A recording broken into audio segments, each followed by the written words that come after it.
Ok. Donc, en tout cas, je suis très heureux d'être là. C'est toujours un plaisir pour moi de me tenir là, en ces lieux. Comme l'a dit le pasteur Laurence, effectivement, je suis de la maison. Pour ceux qui ne me connaissent pas, donc je suis là. Ah, c'est Rostand, donc je suis là. Donc, je considère le pasteur Cyril et le pasteur Laurence comme mes parents dans le Seigneur. C'est des personnes qui ont marché avec Dieu avant moi et qui ont tracé un chemin. La Bible déclare que nous devons observer ceux qui ont été dans le Seigneur avant nous. Regardez comment ils ont marché. Amen. J'avoue qu'aujourd'hui, je n'aime pas les générations spontanées. Les générations qui sortent de nulle part, qui ne sont recommandées par personne et qui n'ont aucun modèle. Apparemment, des anges leur sont apparus et leur ont dit que tu es un être exceptionnel, il n'y a que toi, ceux qui ont la parole de Dieu. Peut-être, hein, j'avoue que je ne sais pas. Comme je viens de toujours dire, je n'aime pas critiquer. Ce n'est pas dans mes habitudes. Mais je ne crois pas que ce soit le modèle biblique. Amen. Je ne pense pas que ce soit le modèle biblique. Que tu apparaisses du jour au lendemain, tu n'as aucun modèle, personne ne peut te dire, change un peu comme ça, personne ne peut te conseiller. Je ne crois pas sur le modèle biblique. Je pense que dans la Bible, nous voyons des personnes que Dieu suscite autour de personnes que Dieu enseigne, que Dieu conduit de différentes manières. Ça, c'est le modèle biblique. Voilà comment Dieu fonctionne, voilà comment Dieu opère. Donc, moi, je crois à ce modèle-là. Voilà pourquoi je honore beaucoup le pasteur Cyril qui est là, le pasteur Laurence. C'est vraiment ma famille. Amen. Je sais que quand j'ai besoin d'eux, je peux les appeler, ils peuvent répondre et ils peuvent me conseiller, m'orienter et faire tout ce qu'il faut faire. Au mois de décembre, j'ai fêté les 1 an de mon fils qui est là. C'est sa première fois parmi nous. Il faut accueillir, comme on va accueillir les nouveaux, il faut l'accueillir aussi. Donc, j'ai appelé le pasteur Cyril, prier pour lui, le recommander à Dieu. C'est important. Amen. Bien que moi-même, je peux prier aussi pour mon fils, j'ai prié pour lui quand il est né. Mais c'est important aussi de reconnaître des autorités spirituelles. Amen. Qui vont jouer un rôle différent du tien. Tu peux avoir l'onction, tu as la paix, tu as la grâce, tu as la puissance, tu as tout ce que tu veux. Gloire à Dieu. Amen. Mais il y a toujours au-dessus de toi des personnes qui peuvent apporter une grâce. Voilà pourquoi je l'avais appelé au mois de décembre. Il était là avec Caleb qui était là, il y avait Stélina qui était là ce jour-là. Donc, on avait passé un très bon moment et je crois que nous continuerons à passer de bons moments de ce genre. Amen. En tout cas, bienvenue à ceux qui nous suivent sur Facebook, sur YouTube, dans les différents réseaux dans lesquels vous êtes. Donc, c'est toujours un plaisir de partager la parole de Dieu. Aujourd'hui, je vais parler d'un sujet, quand je réfléchissais un petit peu par rapport à ce sujet, je crois que c'est la suite de ce que j'ai donné l'année dernière à la même période. C'est la suite.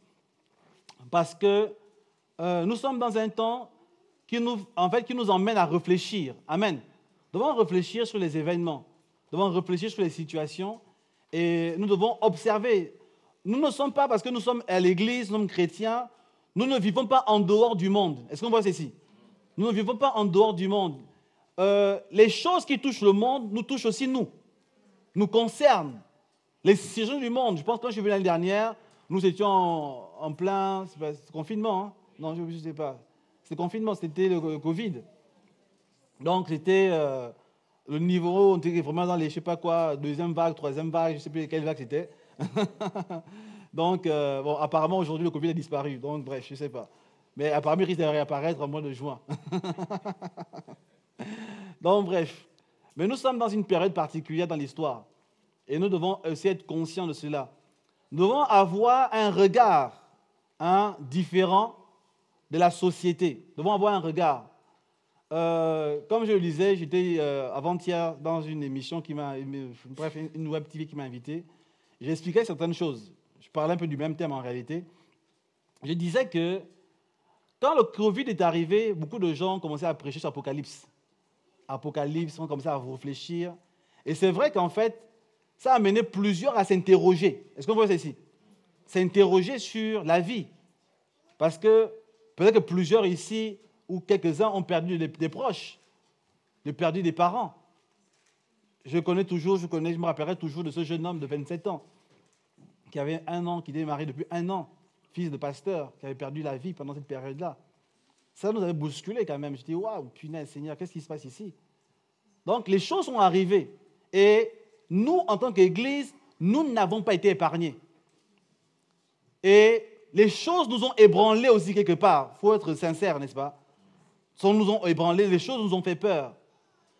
Et l'une des raisons, c'est parce que aussi, l'Église, en fait, parfois nous parlons beaucoup de bénédictions. Mais nous ne parlons pas souvent des crises et des problèmes qui peuvent arriver. Nous donnons l'impression que, parce que nous sommes en Christ, bon, parfois je dis, c'est notre faute. Notre faute des prédicateurs. Parce qu'on parle beaucoup de oui, Dieu va te bénir, Dieu va te visiter, Dieu va faire ceci, cela. Que quand maintenant les choses difficiles nous arrivent, nous ne savons pas comment faire. Est-ce qu'on peut faire ça ici? Nous sommes déboussolés. En fait, nous cherchons le secours. Et cela, j'expliquais par là que, je crois, pour ma part, ça c'est ma lecture prophétique, que nous devons beaucoup revoir notre manière de comprendre l'eschatologie. Parce que l'eschatologie, tel que nous l'enseignons, on a compris qu'il y a des tribulations que l'Église ne vivra pas. Et du coup, nous ne sommes pas prêts à vivre des tribulations en réalité. Nous ne sommes pas prêts. Nous ne sommes pas prêts à vivre les épreuves. Parce que nous enseignons que la grande tribulation arrivera à... Bon, après, il y a un problème de doctrine. Il y en a qui disent que Jésus viendra avant la grande tribulation, il y en a qui disent qu'il viendra pendant la grande tribulation, il y en a qui disent qu'il viendra à la fin. Bref. Mais le problème, c'est que dans tous ces deux cas-là, on dit toujours que c'est comme si l'Église ne peut pas subir la tribulation. Personnellement, je n'ai pas de point de vue définitif. Mais le problème, c'est que cette mentalité a fait en sorte que nous ne nous préparons pas aux épreuves et aux difficultés de la vie. On ne se prépare pas. La réalité, c'est que le monde irait de plus en plus mal. Il est possible que, pendant que le monde irait de plus en plus mal, que nous soyons là au milieu du monde. Il est possible que ce soit le cas. Que les choses vont être difficiles. Des épreuves vont arriver. Et nous serons là. Personnellement, j'ai suivi ces derniers jours le pasteur Sandé Adelaja. Et j'avoue que je suis très touché par ce qui se passe. Pas parce que la guerre en Ukraine, je suis d'accord avec plusieurs, il y a des guerres partout dans le monde. Hein? Il y a des guerres partout, il y a des guerres au Congo, il y a des guerres un peu partout dans plusieurs pays dans le monde et qui touchent des personnes, n'est-ce pas? Et ça ébranle les personnes. Mais nous devons aussi avoir, parfois aussi nous devons dépassionner un peu les débats. Hein? Prenons un peu de distance. Ce n'est pas toujours une question de noir contre les blancs et de noir contre le sud. Mais nous devons aussi avoir aussi, on va dire, des lectures prophétiques. Hein, lecture prophétique de qu'est-ce qui se passe et qu'est-ce qu'un événement peut enclencher comme série d'événements. Est-ce qu'on peut faire ceci? Sans vouloir vraiment mettre des questions de supériorité, infériorité dans les peines. Une peine est une peine. Je suis d'accord avec vous. Une peine est une peine. Une épreuve est une épreuve. Donc la manière dont je vis mon épreuve, peut-être que toi, tu ne vis pas de la même manière. Parce que c'est mon épreuve à moi. Donc c'est possible que tu prennes la distance. Et il est possible que ton épreuve à toi aussi te touche et que moi, je prends aussi beaucoup de distance. Mais dans les situations qui arrivent dans le monde, nous devons avoir un regard prophétique. Un regard pour se dire, qu'est-ce qui se passe ici? Qu'est-ce que Dieu est en train d'annoncer là? Je pense que ce qui se passe en Ukraine est quelque chose de particulier. Pas parce que ça se passe en Europe, mais parce qu'aussi, il y a, j'aimerais dire, il y a plusieurs implications. Il y a plusieurs implications. Même quand il n'y aurait qu'un seul mort, ça ne changerait pas le nombre d'implications qu'il y a derrière cela. Est-ce qu'on comprend ici là? Vraiment, dépassionnez-vous vraiment, dépassionnez-vous. Parce que quand on veut parler des choses prophétiques, ici, il ne faut pas être trop sentimental. Hein? Ne soyez pas trop sentimental, émotionnel. Ne soyez pas, voilà, je ne veux pas frustrer ou froisser qui que ce soit. Hein? Mais j'aimerais juste avoir un regard prophétique des événements, des situations, de manière à ce que nous comprenions la pensée de Dieu derrière les choses. Amen. Parce que Dieu parle de plusieurs manières. Je vais en parler tout à l'heure aujourd'hui. Et parmi les méthodes dans lesquelles Dieu parle, il parle aussi au travers d'événements. Il parle au travers de situations. Des situations heureuses comme malheureuses. Dans une naissance, par exemple, quand vous avez un enfant, c'est un parler de Dieu pour vous. C'est un message prophétique. Voilà pourquoi, pour la parenthèse, quand vous avez des enfants, donnez des noms qui ont des sens. Hein? Arrêtez avec amour, gloire et beauté. Hein? Je n'ai rien contre, bien sûr. Brandon, c'est un bon prénom aussi. Hein? Ou Brenda, c'est un bon prénom aussi. Mais il faut quand même avoir un sens prophétique derrière. Hein? Si Brenda lui dit quelque chose de particulier, ok, pas de problème. Mais ne sois pas trop influencé par la télévision. Hein, voilà. Donc, ce n'est pas leur véritable identité. Hein, j'espère que je ne froisse personne ici. Hein, et où les Marseillais font du ski, où les Marseillais se passent dans la neige. Donc, je ne sais pas. Donc, il y a des prénoms là-bas aussi. Donc, si tu trouves que ton enfant doit devenir un Marseillais qui fait du ski, peut-être, hein, why not, comme on dit. Mais je pense qu'il faut étudier les événements. Amen. Et quand tu as un enfant, pour les parents qui sont ici, ou les femmes qui sont enceintes, qui ont bientôt avoir un enfant, vous devez comprendre que ça correspond à une phase dans votre couple.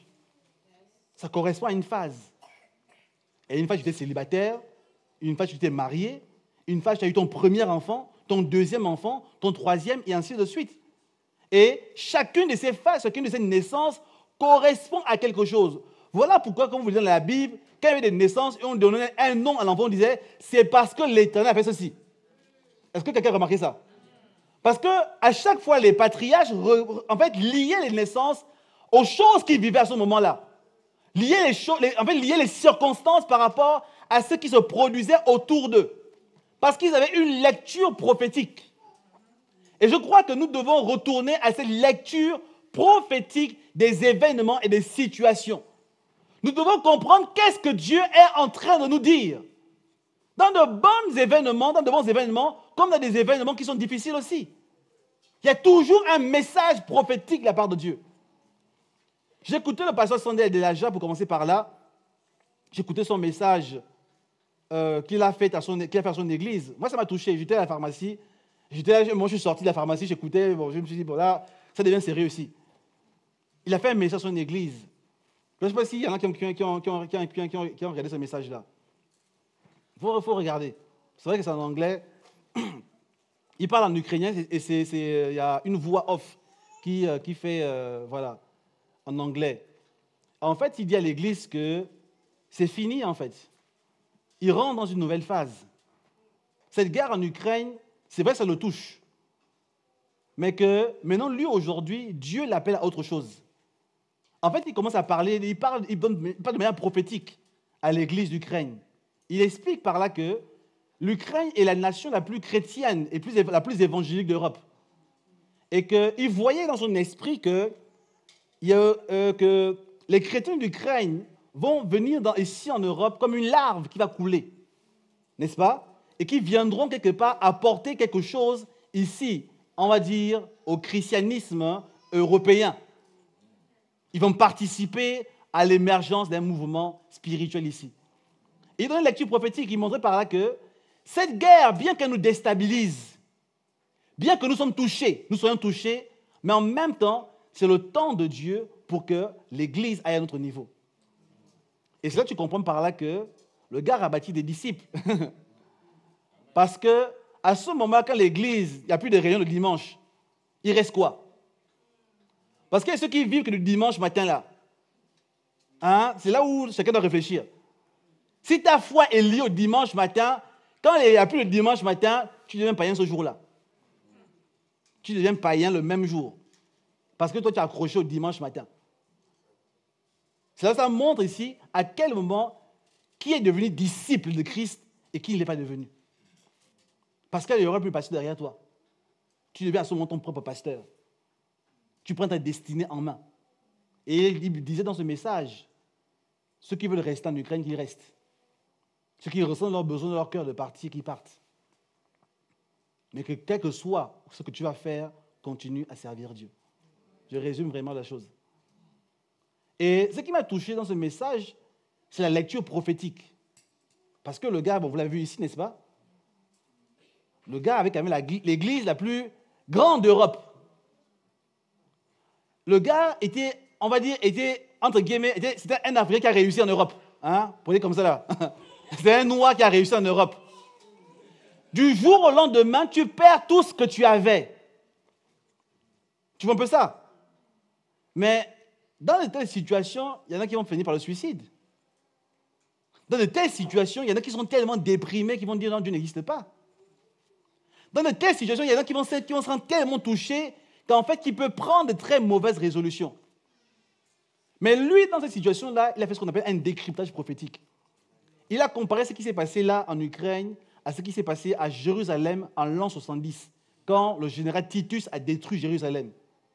Il expliquait par là que, à ce moment, l'Église a quitté Jérusalem. Voilà pourquoi vous pouvez retrouver l'apôtre Jean à Éphèse. Voilà pourquoi les apôtres ont quitté tous Jérusalem, ils sont tous allés dans les différentes provinces de l'Empire romain. Et ça a amené l'expansion de l'Église. Est-ce qu'on voit ici? Mais ça a commencé par la destruction de Jérusalem. Jérusalem a été rasée par l'armée romaine, rasée. Ceux qui sont restés à se battre, vous connaissez l'histoire des Maccabées, et ainsi de suite, ils ont été massacrés. Mais dans cette situation-là, ça a été la semence d'une expansion de l'évangile dans le royaume, dans l'Empire romain. Moi, ce qui m'a touché dans ce qu'il disait, c'est la lecture prophétique. Amen. Quand tu vis les difficultés, tu dois avoir une lecture prophétique afin de comprendre réellement qu'est-ce que Dieu est en train de faire et qu'est-ce que Dieu est en train de dire. Amen. J'aimerais lire avec vous un texte intéressant ici dans Job pour voir ce qu'on appelle une lecture prophétique. Nous allons lire ensemble Job chapitre 1. Je vous invite à le lire vous-même tranquillement à la maison parce que bon, le temps est très court, je ne pourrai pas lire l'ensemble des versets, mais je vais juste épingler quelques versets, mais je pense que vous connaissez tous l'histoire ici. Ici, il y a quelque chose qui se passe dans le monde de l'esprit. Parce que vous devez comprendre une chose, que chaque situation qui se passe dans le monde physique a une origine dans le monde spirituel. La lecture prophétique, c'est de se poser la question, qu'est-ce qui se passe dans le monde spirituel? Quel est le message de Dieu derrière ce que je suis en train de vivre aujourd'hui? Amen. Parce que le problème aujourd'hui, c'est que parfois nous voyons toujours la chose sur le moment physique, sur l'instant T. Moi j'ai faim, moi je veux me marier, moi je veux. Mais tu ne poses jamais la question à Dieu, qu'est-ce qui se passe dans le monde de l'esprit? Quel est le message caché derrière ce que moi je vis actuellement? Voilà pourquoi parfois les crises nous écrasent, des situations nous détruisent, parce que nous n'arrivons pas à sortir du regard terrestre. Dans chaque crise, il y a toujours un événement spirituel d'abord. Dans chaque situation, il y a quelque chose qui se passe d'abord en esprit, qui doit attirer notre attention. Les choses ne se passent pas que physiquement. On va lire ensemble dans Job, chapitre 1. Je vais juste lire quelques versets. Je vais lire le verset 6. On dit, « Or les fils de Dieu vinrent un jour se présenter devant l'Éternel. Et Satan vint aussi au milieu d'eux. L'Éternel dit à Satan, « D'où viens-tu » Satan répondit à l'Éternel de parcourir la terre et de m'y promener. L'Éternel dit à Satan, « As-tu remarqué mon serviteur Job? Il n'y a personne comme lui sur la terre. C'est un homme intègre et droit, craignant Dieu et se détournant du mal. » Amen.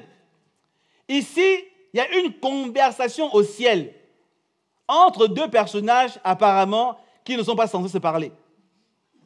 Et c'est un problème ici, doctrinal ici, là. Pour ceux qui pensaient que Satan, Dieu était fâché. Non, mais Dieu ne se parle pas. Quand tu dis Jésus, Satan fuit. Apparemment, ce n'est pas le cas. Apparemment, ils se parlent de temps en temps. C'est surprenant, hein? Ils se sont parlé. Et ils ont une conversation concernant Job. Amen. Vous connaissez tous l'histoire, n'est-ce pas? Imaginez-vous qu'un jour, Dieu et Satan ont une conversation à votre sujet. Mais c'est une réalité, hein? Ils ont une conversation ici concernant Job. Ils sont en train de parler de la vie de Job ici. Dieu est en train de montrer les qualités de Job, en train de montrer la nature de Job. Mais en même temps, Satan est en train de dire que ce n'est pas vrai. Il y a un dialogue qui s'installe et il y a un défi qui va finir par être mis en place sur la vie de Job. Est-ce que vous voyez ici là? Job va commencer à devenir l'objet d'un défi. J'aimerais dire ici que la crise que tu vis aujourd'hui, tu ne connais pas l'origine. Tu ne connais pas l'origine. Tu dois avoir un regard prophétique. Tu dois sortir de ce que tu vois sur le moment. La situation est tellement compliquée que, en fait, quand Job va vivre les problèmes qu'il va vivre ici, parce que je résume un petit peu rapidement, Dieu va dire à Satan, tu peux toucher sa vie, tu peux toucher ses biens, ainsi de suite, mais ne le touche pas lui. Job va tout perdre le même jour. ses enfants, ses affaires, sa santé. Il va tout perdre. Il va tout perdre. Il va voir son monde s'effondrer du jour au lendemain. Les choses que Dieu lui avait données. Est-ce qu'on peut appeler la chose ici là? Job n'a pas volé. Parce que c'est là où les gens vont venir avec un faux regard prophétique. Cela, il faut faire attention ici. Est-ce qu'on peut dire ça? Il y a ses amis qui sont aussi des hommes de Dieu. Parce qu'ils connaissent Dieu aussi, n'est-ce pas? Ils connaissent Dieu. Ils ont dit non, Job, nous connaissons Dieu. Je suis apôtre international depuis 30 ans. J'ai voyagé dans plusieurs continents.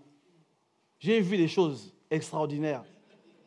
Quand je vois cette situation-là, c'est impossible que des choses comme ça t'arrivent si je n'ai pas péché. Je ne sais pas combien un péché. C'est impossible, Job. Répands-toi. Voilà ce qu'on appelle un mauvais regard prophétique. Une personne qui regarde les choses, les événements par rapport à un regard naturel, mais qui ne veut pas prendre le recul pour interroger Dieu pour dire qu'est-ce qui se passe réellement ici. Est-ce qu'on peut laisser la situation ici là? Il y a un mauvais regard prophétique. Il y a quelque chose de malsain. Une incompréhension de qu'est-ce que Dieu est réellement en train de faire. Il est possible que pendant que tu vis des situations aujourd'hui, que tu ne comprennes pas réellement qu'est-ce qui se passe réellement en ce moment dans ma vie. Il est possible cela. Quand je vois le pasteur Sandé à Delaja aujourd'hui, il était possible pour lui de ne pas comprendre. Il dit, Seigneur, qu'est-ce qui se passe? Pourquoi la guerre? Pourquoi tu permets ça? Pourquoi ici on avait une bonne église? Mais il y a des gens qui font n'importe quoi, qui enchaînent n'importe quoi. Eux, leur église est toujours là aujourd'hui. Leur pays était stable. Mais nous, aujourd'hui, nous bâtissons le royaume. Nous enseignons la parole de Dieu. Nous faisons des choses qui changent les mentalités. Pourquoi tu nous déstabilises aujourd'hui? Est-ce qu'on veut ici? Est-ce que ce ne serait pas légitime? Ce ne serait pas légitime? Je dis, mais Seigneur, je ne comprends pas. Pourquoi les gens qui font des bonnes choses se sont que tu déstabilises? Et ceux-là qu'on aurait dit, franchement, Seigneur, mais comment tu tolères ça? Comment tu continues encore à tolérer de telles choses? Il continue à prospérer. Il continue toujours à faire son histoire, à détourner les gens de la vérité. Il continue toujours, comme si Dieu était avec eux. Il y a une incompréhension qui s'établit ici. Il dit, Seigneur, je ne comprends pas. Ce n'est pas normal. Ce n'est pas normal. Quand vous lisez le livre d'Habakkuk, Habakkuk a fait le même constat. Habakkuk a dit, Seigneur, je ne comprends pas. Comment peux-tu supporter les méchants? Comment peux-tu laisser faire certaines choses? Comment le juste continue à être moins bien que l'injuste? L'injuste prospère. Les choses bien lui arrivent. Mais le juste a toujours des galères. Seigneur, qu'est-ce qui se passe? Pourquoi tu permets de telles choses? Beaucoup de justes se retrouvent dans de telles situations. Ils ne savent pas pourquoi les choses leur arrivent. Pourquoi des difficultés? Pourquoi des épreuves? Pourquoi des choses douloureuses arrivent toujours au juste? Pourquoi ça nous arrive? Pourquoi ça nous arrive? Pourquoi c'est nous qui vivons ces genres de choses-là? Pourquoi c'est nous qui sommes touchés par les épreuves? Pourquoi c'est nous qui sommes touchés par la guerre? Pourquoi c'est nous qui sommes touchés par différentes situations qu'on ne comprend pas? Alors que normalement, Dieu devrait être avec les justes, devrait les protéger. Quand tu es juste, quand tu sers Dieu, tu ne devrais jamais avoir de problème. Tu ne devrais jamais avoir de difficultés. Tu devrais toujours avoir que de bonnes nouvelles. Quand tu regardes ton courrier, la banque te dit que tu as reçu un virement inconnu. Miracle Money. Hein? Ça devrait être le cas, la vie des justes. Mais pourquoi je reçois le courrier bizarre de la banque? Pourquoi les choses ne sont pas stables? Voilà la question qui se passe ici. Est-ce qu'on peut là? Voilà comment Job, du jour au lendemain, perd tout. Du jour au lendemain, cet homme était un homme intègre.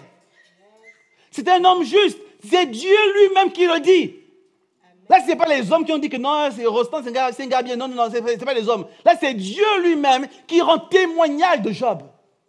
Un homme intègre, un homme droit, un homme qui fait tout ce qu'il faut faire. Mais maintenant, lors d'une conversation avec Satan, il y a un défi qui est lancé. Il y a des événements qui se présentent devant Job et qui l'emmènent maintenant à changer, qui changent son quotidien. Je vais lire avec vous Apocalypse chapitre 4 pour expliquer un peu ce qui se passe ici. Apocalypse chapitre 4. Je vais juste lire le premier verset. On dit cela, on dit, après cela, Apocalypse 4, après cela, je regardais et voici une porte était ouverte dans le ciel. La première voix que j'avais entendue, comme le son d'une trompette, et qui me parlait, dit, monte ici et je te ferai voir ce qui doit arriver dans la suite. Amen. La voix dit ici à Jean, monte ici, je te ferai voir. Vous savez, il y a des choses que nous vivons, quand tu n'as pas un certain niveau de lecture, tu ne peux pas comprendre qu'est-ce qui se passe. Quand tu n'as pas une certaine posture en esprit, tu ne peux pas saisir la pensée de Dieu. La même chose que l'ange a dit à Jean ici, l'ange, Dieu nous dit la même chose ici. Il dit, monte ici. Change de regard, change de niveau de perception. Si tu restes dans une perception totalement terrestre, tu ne percevras jamais ce qui se passe en esprit. Tu n'auras jamais accès à la pensée de Dieu dans la situation que tu traverses aujourd'hui. Tu dois monter en esprit. Le temps est arrivé pour nous aujourd'hui, Église, dans la crise, dans les choses qui se passent aujourd'hui, nous devons monter en esprit. Montons en esprit. Ne soyons pas trop naturels. Ne regardons pas les choses par rapport à ce qui se passe dans le naturel. Tu as perdu des choses, tu as perdu des biens, tu as perdu des personnes. Mais monte en esprit pour comprendre qu'est-ce que Dieu est en train de faire. Monte en esprit. Si tu restes naturel, tu vas te laisser briser. Tu vas accomplir les projets de l'ennemi.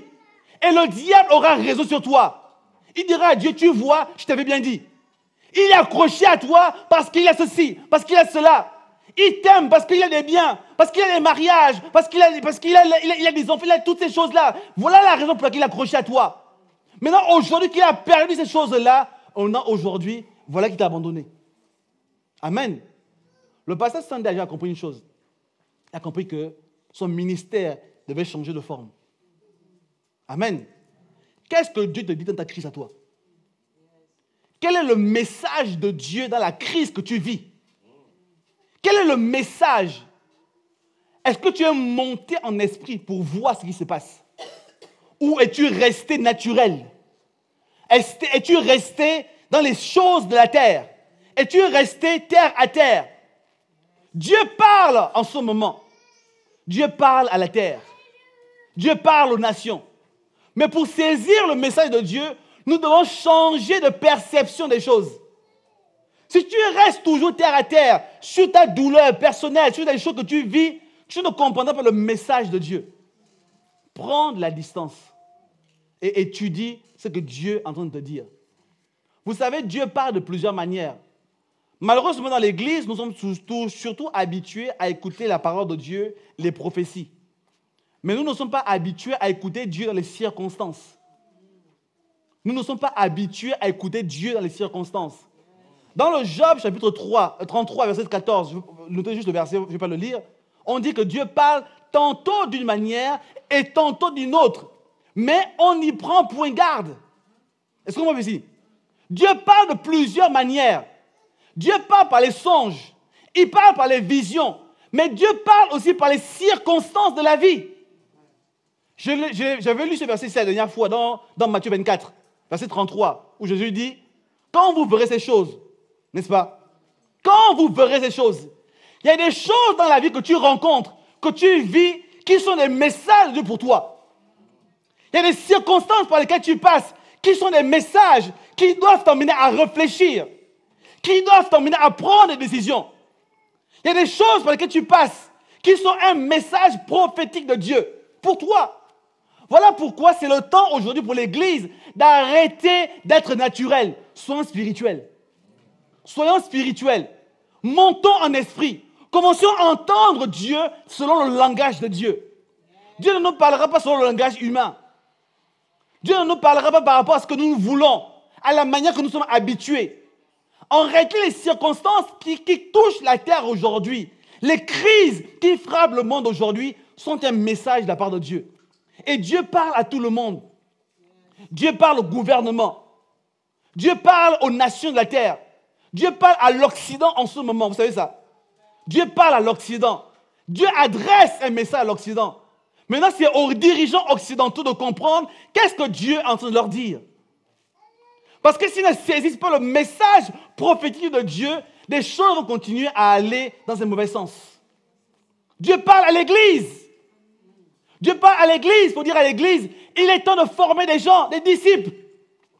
Arrêtez les cultes simplement pour venir danser et chanter. Formez les personnes qui vont devenir solides et qui vont influencer la société. L'Église doit changer. L'Église doit changer. L'Église n'est pas un folklore. L'Église est un endroit où on bâtit des disciples. Amen. Voilà que l'Église de ces temps-là doit comprendre le message prophétique. Voilà pourquoi il y a eu le confinement, vous savez ça. Le confinement est arrivé pour que les disciples se lèvent. Voilà que le confinement est arrivé. C'est le message caché de Dieu pour l'Église. Le confinement avait plusieurs messages pour les familles, pour l'Église, pour les gouvernements, pour la société. Il y avait différents messages. Mais pour l'Église, c'était pour dire, soyez plus forts. Soyez plus forts. Dieu ne se trouve pas dans une salle. Il se trouve dans le cœur de quelqu'un. Amen. Si Dieu est avec toi, Dieu sera avec toi partout. À la maison, partout où tu te trouves. On a mis trop l'accent sur le spectacle du dimanche matin. On a mis trop l'accent dessus. C'est qu'il y a des prophètes, il n'est prophète qu'à l'église. C'est quand il tient le micro à la main, il est prophète. Mais quand tu enlèves le micro, c'est monsieur lambda. Incapable de comprendre la volonté pour sa propre vie. Un mariage détruit. Une situation familiale complètement détruite. Mais si tu te parles pour les autres, pourquoi tu ne te parles pas pour toi-même? Parce que tu es prophète quand tu tiens le micro seulement. Quand tu parles aux autres personnes. Ça, ce n'est pas le but du prophétique, vous savez ça. Le but du prophétique n'est pas de faire du spectacle. Le but du prophétique, c'est de que chaque personne soit capable d'entendre Dieu pour lui-même. Les prophètes ne sont pas des stars, vous savez ça dans l'église. Les prophètes sont là pour ouvrir le canal prophétique pour l'ensemble de l'église, pour que chaque personne soit capable d'entendre Dieu par lui-même. Voilà le but des prophètes ici. Les prophètes ne sont pas des stars de l'église. Ces prophètes ne sont pas les stars de l'église. Ce sont juste des canaux que Dieu utilise, tout comme les apôtres, les pasteurs, les docteurs et les évangélistes. Chacun pour sa part. Parce que l'église doit devenir mature. L'église doit être rendue capable d'entendre Dieu par elle-même, afin d'accomplir la volonté de Dieu sur la terre. L'église doit accomplir les intentions de Dieu. Voilà pourquoi Dieu a beaucoup parlé par les messages. Maintenant, il parle par les catastrophes. Dieu a parlé par les messages, mais on n'a pas entendu ce que Dieu disait. Parce qu'on a entendu les choses par-ci, les spectacles par-ci. Les gens sont trop attirés par les m'as-tu vu. Je ne vais attaquer personne, bien sûr. Comme vous le savez, je n'attaque personne. Mais je crois que l'Église est attirée par trop de gens qui font des m'as-tu vu. Des mannequins spirituels, ainsi de suite. À un moment donné, oui, si tu es mannequin, gloire à Dieu. Je pense qu'il y a un défilé de, je ne sais pas qui, de Christian, là, Christian Dior, qui aura peut-être à Paris, là, la Fashion Week. Il n'y a pas de pose ta candidature, j'en sais rien, et puis habille-toi bien, et puis va vendre tes vêtements, gloire à Dieu. C'est aussi la gloire de Dieu, n'est-ce pas? Moi j'apprécie, oui, la mode c'est bien, c'est fait partie d'un métier comme un autre.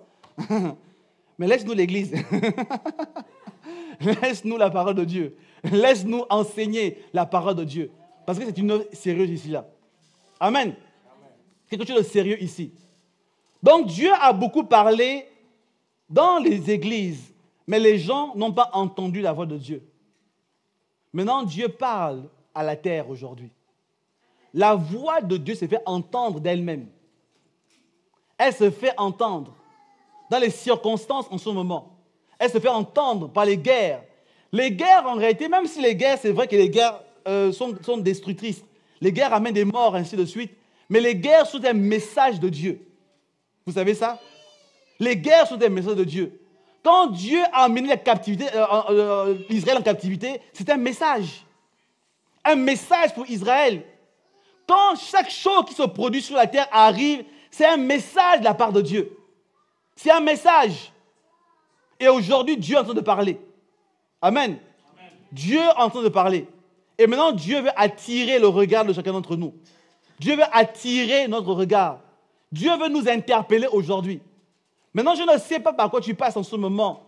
qu'est-ce que tu es en train de vivre actuellement, quelles que soient les choses que tu peux vivre, expérimenter, sache que tu dois sortir d'un regard personnel. Sors d'un regard qui te concerne. Sors d'un regard de la chair. Essaie de comprendre le message que Dieu est en train de t'adresser en ce moment. Dieu t'adresse un message pour que tu prennes un comportement. Amen. Que tu adoptes un style, que tu fasses certaines choses. Dieu veut nous engager au combat. Dieu veut nous engager à quelque chose de particulier. Mais maintenant, si nous sommes incapables de comprendre le message de Dieu, nous resterons toujours au même niveau. Tu resteras toujours au même niveau. Tu ne deviendras jamais un instrument entre les mains de Dieu. Dieu veut que tu te lèves aujourd'hui. Amen. Dieu veut que tu te lèves aujourd'hui. Que tu entendes sa voix. On va lire ensemble un passage que j'aime beaucoup de 1 Chronique 12. Pour comprendre un peu ce que je suis en train de dire ici. 1 Chronique 12, on nous parle des fils d'Issachar. C'est un passage que j'aime beaucoup, dont je parle souvent ici. Les fils d'Issachar. La dimension d'Issachar est une dimension que Dieu libère aujourd'hui dans l'Église. C'est une dimension que Dieu libère aujourd'hui dans l'Église. C'est une dimension qui n'est pas liée qu'aux prophètes. C'est une dimension spirituelle qui est l'héritage de chaque personne, chaque individu, chaque personne qui est connectée à Dieu. Vous savez ça? Dans 1 Chronique 12, verset 32, on dit ceci. On dit, des fils d'Issachar ayant l'intelligence des temps pour savoir ce que devait faire Israël. Je vais m'arrêter là. Il y a deux choses importantes ici à comprendre. Il y a l'intelligence des temps et il y a aussi le fait de savoir ce qu'il faut faire. Quand tu comprends les événements qui t'arrivent, tu sais quel comportement adopter. Quand tu comprends les choses que tu vis actuellement, le problème qui nous arrive souvent, c'est que nous n'avons pas le bon comportement parce que nous ne comprenons pas qu'est-ce qui nous arrive en réalité. Nous n'avons pas les bonnes attitudes. Nous ne prenons pas les bonnes décisions. En réalité, les événements qui nous arrivent sont comme des carrefours, en fait. Et tu dois prendre la bonne sortie. Tu dois prendre la bonne sortie. Malheureusement, des événements douloureux ont été des pierres d'achoppement de plusieurs personnes, n'est-ce pas? Malheureusement, des événements heureux aussi ont été aussi des pierres d'achoppement pour plusieurs personnes aussi. C'est-à-dire que quand ils sont passés par des situations dans leur vie, alors ils ont pris une mauvaise direction. Une mauvaise direction. Parce qu'ils n'ont pas réussi à gérer convenablement une crise qu'ils ont vécue. Une crise. Une crise. Tout comme le Covid était une crise. Tout comme la guerre en Ukraine est une crise. Tu peux commencer, quand le pasteur Sondage l'a parlé dans sa vidéo, il disait, quand la guerre a commencé, son épouse, le pasteur Bossé, disait qu'il faut rester. Restons avec nos membres. J'avoue que personnellement, c'est comme ça que j'aurais réfléchi. Parce que je me suis dit qu'en tant que pasteur, tu dois rester avec tes membres, n'est-ce pas? Tu vas rester là, s'il faut mourir, on va tous mourir ici. C'est comme ça que j'aurais réfléchi humainement parlant. Mais à un moment donné, il a compris que non. Ce n'est pas comme ça que Dieu voulait que les choses se passent. La question n'est pas de mourir, de sacrifier, parce qu'il ne faut pas faire de mauvais sacrifices. Est-ce qu'on voit ici là? Il ne faut pas faire de mauvais sacrifices qui n'ont pas d'écho en esprit. Il faut te sacrifier quand Dieu te demande de te sacrifier. Pas quand toi tu as envie de te sacrifier. Il a pris la distance, il a dit non. Ce n'est pas comme ça que Dieu veut. Nous devons partir. Pas parce que nous sommes lâches. Est-ce qu'on comprend ici là? Parce que parfois il y a une confusion dans l'esprit des chrétiens. On pense que oui, il faut forcément faire ceci, il faut faire forcément cela. Il faut entendre Dieu te parler. Il faut entendre Dieu te parler afin de prendre une bonne décision. On dit que les fils d'Issachar, ayant l'intelligence des temps, pour savoir ce que Israël devait faire. L'intelligence des temps amène la capacité de faire les bonnes choses. La capacité de discerner ta saison. Est-ce que tu connais la saison dans laquelle tu te trouves en ce moment? Comprends-tu les choses par lesquelles tu passes en ce moment? Avant de chercher à t'en sortir, essaie d'abord de comprendre qu'est-ce qui se passe. Ne sois pas pressé à chaque fois de sortir des situations. Quand tu es dans une situation, cherche d'abord à comprendre, Seigneur, pourquoi tu m'as emmené là? Pourquoi tu me fais passer par là? Quelle est ta pensée derrière ce qui se passe aujourd'hui? Amen. Quelle est ta pensée? Quelle est ta volonté? Afin que tu n'évalues pas mal les choses. Cherche à connaître la pensée de Dieu dans ce que tu vis actuellement. Aie accès à la pensée de Dieu afin de savoir qu'est-ce que tu dois faire. Dans le monde médical, on appelle ça faire un bon diagnostic. N'est-ce pas? Quand tu fais un bon diagnostic, alors tu peux donner un bon traitement aussi. Il y a beaucoup de gens qui sont à l'hôpital et le médecin, ou bien chez le généraliste si vous voulez, le médecin n'a pas pu identifier la bonne chose. Et du coup, il te donne un antibiotique qui n'est pas adapté. Il te donne un traitement qui n'est pas adapté. Tu dis non, je pense que vous avez ceci. Mais il n'a pas touché juste. Alors quand il fera l'ordonnance tapera à côté parce que, comme le disait la pub il y a quelques années, l'antibiotique n'est pas automatique. Hein, je sais pas si vous connaissez la pub. Parce que qui vont sur la pharmacie qui disent oui, donnez-moi l'antibiotique. Je dis mais je pense que l'antibiotique c'est la magie ou quoi? Hein, tu prends l'antibiotique et puis boum, ça guérit tous les maux, tout quelque chose que tu peux avoir. L'antibiotique va forcément agir. C'est faux. Hein? Ça c'est faux. Ça c'est peut-être les idées reçues. Tous les antibiotiques n'agissent pas forcément pour toutes les maladies. Parce qu'il y a ce qu'on appelle un spectre d'action. Donc s'il ne touche pas ta maladie, tu prendras autant de combien que tu veux, tu videras les boîtes. Tu videras des boîtes, mais tu resteras dans la même situation. Tu restes dans la même situation. Pourquoi? Parce qu'il y a eu un mauvais diagnostic. Quand tu ne comprends pas ce que tu vis, tu ne sauras pas comment t'en sortir. Quand tu ne comprends pas l'épreuve dans laquelle tu te trouves, quand tu ne comprends pas la saison dans laquelle tu te trouves, tu n'auras pas un bon diagnostic, tu ne sauras pas quoi faire. Tu vas commencer à prendre des décisions, des mauvaises décisions. Tu vas t'éloigner des personnes, tu vas adopter des attitudes, tu vas faire plusieurs types de choses, mais qui ne correspondent pas à ce que Dieu veut pour toi. Je crois que Joseph, dans l'histoire de Joseph a dû cerner quelle était la dimension dans laquelle il se trouvait. Je pense que Joseph, à un moment donné, a dû comprendre. Il ne s'est pas battu.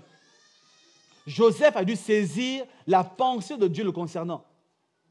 Il savait que Dieu l'appelait à être élevé. Mais le problème, c'est que l'élévation n'allait pas arriver du jour au lendemain. Vous savez ça, n'est-ce pas? Joseph savait que Dieu l'avait promis l'élévation. Mais ça ne peut pas arriver du jour au lendemain. Il a été vendu par ses frères.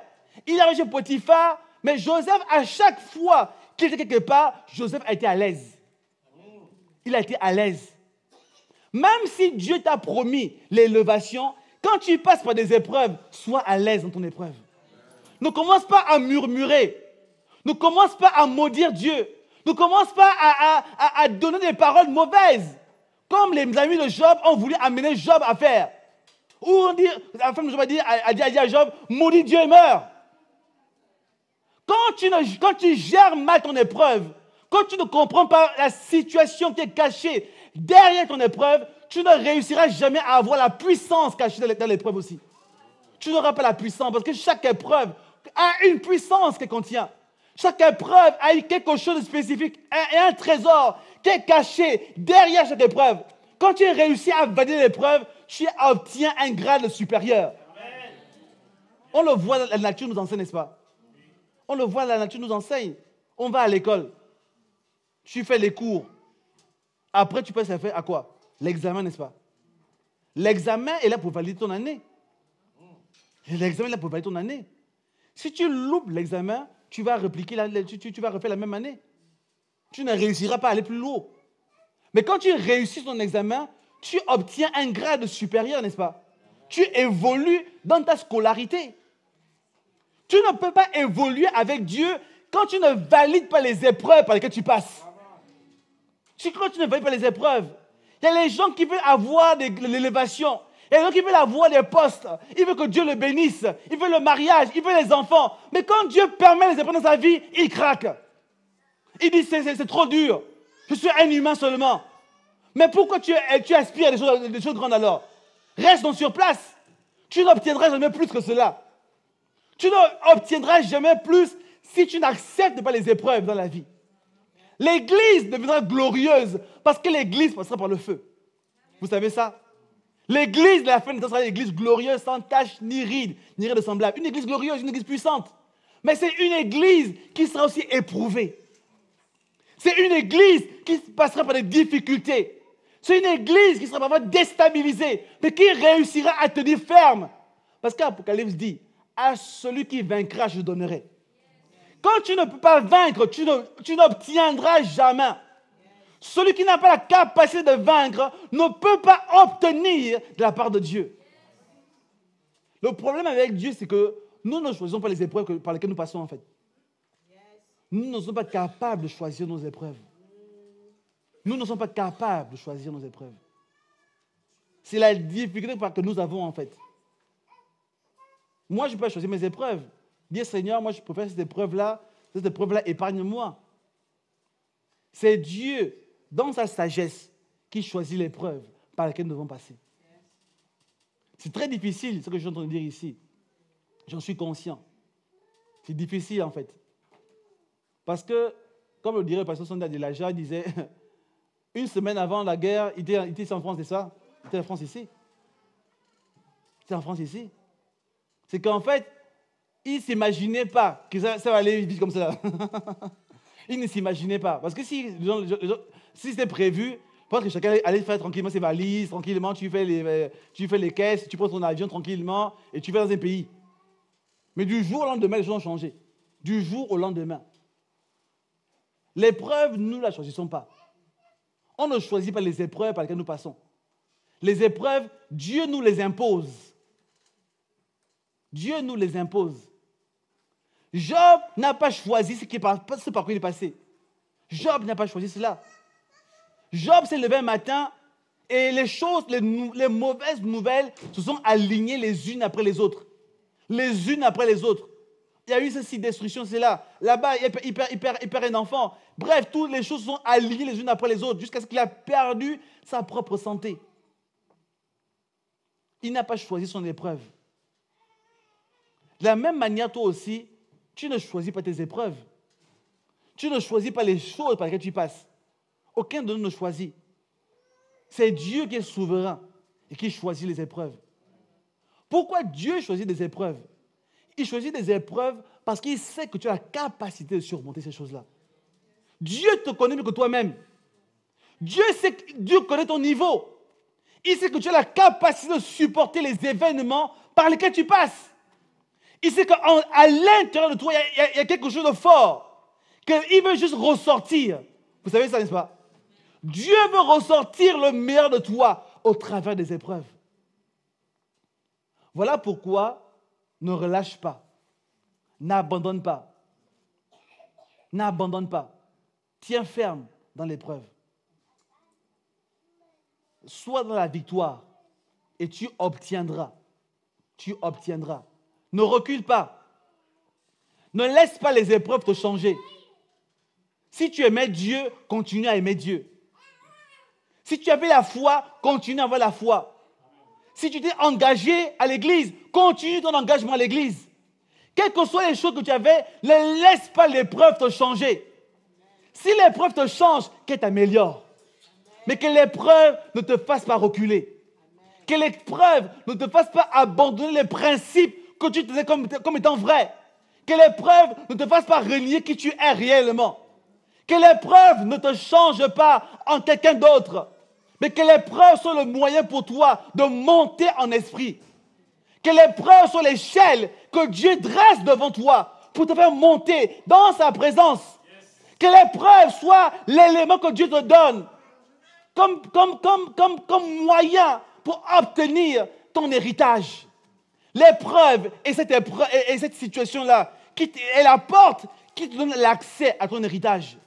L'épreuve n'est pas là pour te détruire. Les épreuves ne sont pas là pour t'écraser. Elles sont là pour t'élever. À toi d'avoir une lecture différente de ce que tu vis. À toi d'avoir une lecture différente. C'est difficile. Mais Dieu poursuit un objectif avec toi. Tu es le choix de Dieu. Tu es précieux aux yeux de Dieu. Dieu veut accomplir quelque chose avec toi. Dieu veut accomplir quelque chose avec toi. Voilà pourquoi tu passes par ces choses-là par lesquelles tu passes. Le monde aujourd'hui passe par différentes choses. Pourquoi? Parce que Dieu poursuit un objectif, vous savez ça. L'objectif de Dieu pour le monde n'est pas la destruction, en réalité. Tout ce qui se passe dans le monde aujourd'hui, Dieu est en train de préparer son église. Amen. Dieu prépare son église. L'église de Jésus-Christ est en train de préparer. Parce que notre séjour est en train d'arriver à la fin. Vous comprenez ici là? Notre séjour arrive à la fin. Mais pour nous aider, dans l'ensemble des messages que Dieu est en train de libérer aujourd'hui, Dieu nous instruit aussi Par les événements. Par les événements. Par des situations. Par des guerres. Vous voyez qu'il dit dans Matthieu 24 que quand vous entendez parler de guerre, que votre cœur ne se trouble point. Est-ce que vous comprenez ici là? C'est que les choses vont arriver. N'aie pas le mauvais regard sur la situation qui arriverait dans le monde. Au contraire, aie un regard à profiter du message divin. Comprends le message de Dieu derrière les événements qui arriveront sur la terre. Comprends la pensée de Dieu et aligne-toi à cela. Aligne-toi à ce que Dieu est en train de dire. Dieu parle en ce moment à la terre. Dieu parle au gouvernement. Dieu parle aux entreprises. Veux-tu faire les affaires? Est-ce que tu entends sur le message que Dieu donne aux entreprises aujourd'hui? Tu dois monter en esprit. Ne vois pas les choses seulement de manière naturelle. Il y a un message prophétique que Dieu adresse aux entreprises aujourd'hui, à la manière de gérer son entreprise, au type d'affaires que tu dois faire aussi. Voilà pourquoi tu dois être prophétique. Ne fais pas les affaires comme tout le monde. Fais des affaires différemment. Écoute Dieu dans ce que tu fais aujourd'hui. Ne cherche pas seulement à faire de l'argent. Cherche à faire la chose qu'il faut faire à ce moment-là. Il y a des choses qui n'ont pas de valeur aujourd'hui, mais qui ont de la valeur demain. Vous savez ça? Il y a des choses aujourd'hui que tu ferais comme affaire, en fait, c'est comme si c'est un mauvais plan. Mais demain, c'est un bon plan. Voilà pourquoi quand tu fais les affaires, sois prophétique. Examine le monde spirituel. Qu'est-ce que Dieu est en train de dire en esprit aujourd'hui? On va dire qu'aujourd'hui, le monde des affaires, en fait, ça ne marche pas, ça ne marche pas. Mais qu'est-ce que Dieu dit en ce moment? Dieu parle aujourd'hui à la terre. Dieu parle au monde aujourd'hui. Dieu parle. La voix de Dieu se fait entendre. À toi de saisir la voix de Dieu à ton niveau. Saisis la pensée de Dieu à ton niveau en ce moment. Afin que tu entres totalement dans ton héritage. Tout ce que Dieu fait aujourd'hui n'est pas là pour te détruire. Tout ce que Dieu fait aujourd'hui n'est pas là pour t'écraser, mais est là pour t'élever. Amen. Dieu veut élever quelqu'un aujourd'hui. Dieu veut t'amener plus haut. Dieu veut t'amener plus haut. Dieu veut t'amener à le saisir. Dieu veut t'amener à l'expérimenter. Tu dois avoir une perspective prophétique de ce que tu vis actuellement. Amen. On va prier un instant. On va prier un instant. Nous voulons avoir une perspective prophétique. Nous voulons voir les choses différemment. Nous voulons comprendre différemment. Je ne sais pas par quoi tu passes. Qu'est-ce que tu vis? Que vois-tu en ce moment? Quelle est ta lecture? Quelle est la lecture que tu as de ta vie en ce moment? Quelle est la lecture que tu as de tes situations? Quelle est ta lecture? Mais sache une chose, c'est que Dieu a une lecture différente. A une lecture différente. La Bible déclare aussi que les choses visibles tirent leur origine de l'invisible. Il y a des choses qui se passent dans le monde invisible. Et c'est ces choses qui se passent dans le monde invisible que nous devons avoir aujourd'hui. Amen. Nous voulons voir. On va tous baisser nos têtes un instant. Va baisser nos têtes. Je ne sais pas comment Dieu t'a parlé ce matin. Je ne sais pas quelles sont les choses que Dieu t'a dites. Quels sont les éléments qui ont résonné dans ton esprit. Mais une chose est sûre, Dieu veut ouvrir ton esprit. Je vois Dieu ouvrir ton esprit aux réalités que tu ne vois pas pour l'instant. Je vois Dieu ouvrir ton esprit. Dieu veut ouvrir ton esprit, te donner accès à sa pensée. Dieu veut te donner accès à ses perspectives, à son objectif. Dieu poursuit un objectif avec toi. Tu es là peut-être ce matin et tu te poses des questions. Tu es comme dans le flou. Devant toi, c'est le noir. Devant toi, c'est le noir absolu. Et tu ne vois pas où tu dois aller. J'aimerais ce matin prier avec toi. J'aimerais prier avec toi ce matin. Parce que Dieu a une pensée pour toi. Dieu a une direction à te donner. Il y a une direction que tu dois prendre.